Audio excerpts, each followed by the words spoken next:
एक एक बांग्लादेशी और रोहिंग्या को चुन चुन कर मुंबई के बाहर करने का काम ये भारतीय जनता पार्टी करेगी।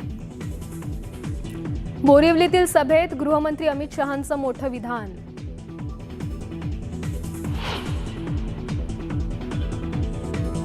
हलक्यात घेतलं म्हणून सरकार पडलं। मुख्यमंत्री शिंदेंनी सांगितलं सत्तांतरामागचं कारण, तर गद्दारांनी सरकार पाडल्याचं मान्य केलं। आदित्य ठाकरेंचा पलटवार। उद्धव ठाकरे राम मंदिरात का गेले नाहीत, अमित शहांचा सवाल। तर राम मंदिराला लागलेल्या गळतीचं काय? धाराशिवच्या सभेतून ठाकरेंचा उलट सवाल।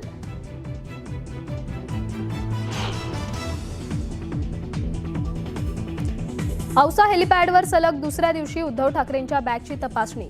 ठाकरेंनी व्हिडिओ शूट करत अधिकाऱ्यांना धरलं धारेवर, तर निलंगा इथं गडकरींच्याही बॅगेची तपासणी।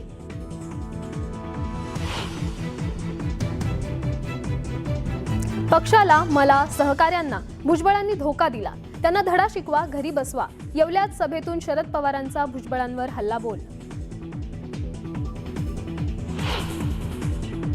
आमच्या सहित 18-20 आमदारांना शिवसेनेतून बाहेर काढण्याचं आणि शिवसेना फोडण्याचं पुण्यकर्म जे आहे ते पवारसाहेबांनीच केलं।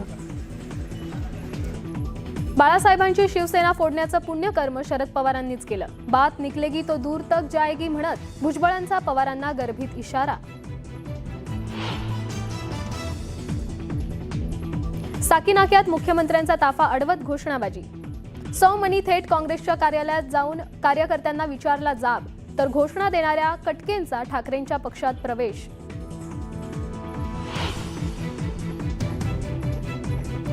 कार्यकर्त्याला लाथ मारतानाचा रावसाहेब दानवेंचा व्हिडिओ व्हायरल। चौफेर टीकेनंतर आम्ही जवळचे मित्र म्हणत दानवेंकडून सारवासारव।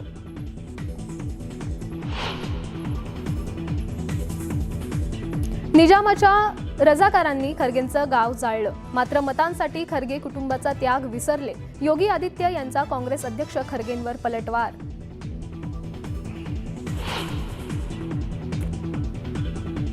त्यांना अल्लाची प्रॉपर्टी ताब्यात घ्यायचे। वक्फ बोर्ड विधेयकावरून ओबीसींचा हल्लाबोल, तर फडणवीसांवरही साधला निशाणा।